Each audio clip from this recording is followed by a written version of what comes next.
Piştî biryara referandumê li Tirkiyeyê bertekên nazê dibin. Her wiha li Stenbolê siyasetmedarên berê Partiya Komariya Gel CHP û Partiya Demokratîk a Gelan HDP di civîna bi navê di rewşa awarte de referanduma Qanûna Bingehî de hatin gel hev û li ser bandora guhertina Qanûna Bingehî nîqaş kirin.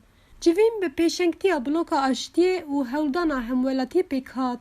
Di civînê de Serokê Meclisa Tirkiyeyê berê Hüsamettin Cîndoruk, Damezînerê AKP û cîgirê Serokwezîr Ertuğrul Yalçınbayır, Serokê Partiya Komariya Gelê berê Altan Öymen, berdevkê hewldana ji bo demokrasiyê Yekîtî Rıza Türmen, berdevkê bloka aştiyê Profesör Doktor Ayşe Erzan û Seroka Giştiya ANAP ya berê Nesrin Naz axivîn. Profesör Doktor Ayşe Erzan ji dengê Amerîkayê re diyar kir ku meşruiyeta guhertina Qanûna Bingehîn tune ye û wiha berdewam kir.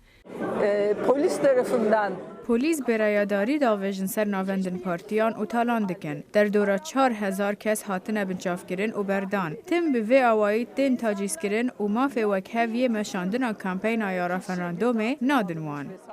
Di civînê de mijarên wek girtina parlamenterên HDP, di rewşa awarte de girtina saziyên sivîl, rojnamegerên di zindanê de rewşa çapemeniyê û azadiya ramanê hat nîqaş kirin. Serokê Meclisê yê berê Hüsamettin Cîndoruk di civînê de bal kişan ser rewşa Tirkiye û got hem Serokwezîr hem Serokkomar hem jî wezîrên AKP Tirkiyeyê kirin di perçe. Yên ku li vir rûdinin Tirkiye kem temsîl dikin ku li hember vê rewşê disekinin. Ya kevin komara Tirkiyeyê, ez gotina Tirkiye nû Tirkiye kevin pir baş dibînim. Cîndoruk ji dengê Amerîkayê re got ez dibînim ku meclis hatiye ihmal kirin. Lewma parlamenterên Partiya Demokratîk a Gelan niha di girtîgehê de ne. Toplantıya çağırıp ben meclisi burada ihmal olduğunu inanıyorum. Ez bar dikim ku meclis hatiye ihmal kirin. Zagunên parlamentoyê li ser dadgeh kirinê ye. Bi biryara zagunê divê parlamenter bên berdan. Jalîdin ve Damezînerê AKP Ertuğrul Yalçınbayır jî da zanîn ku referandum dê ji bo gelê Tirkiyeyê bibe ezmûneke mezin. Çoğunculuğun Ev ezmûn ya piraniye ya kalîtariye ye ya xweşbîniye ya azadiye ye. Ev ezmûneka civakî ye, ne ya ku ji devê kesekê derkeve.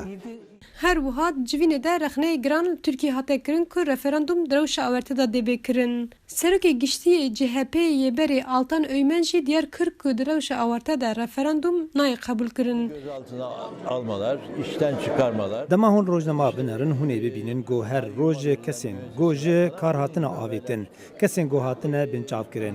Mezirkên godana qayûman nûçeyên bi vî awî şert û mercê rewşa awarte diyar didin û nemûmkin e got di van şert û mercan de referandum bê li darxistin.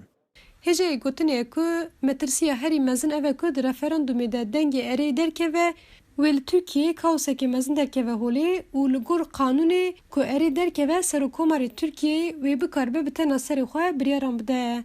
Sozan Yaşar, Dengê Amerîka, Stenbol.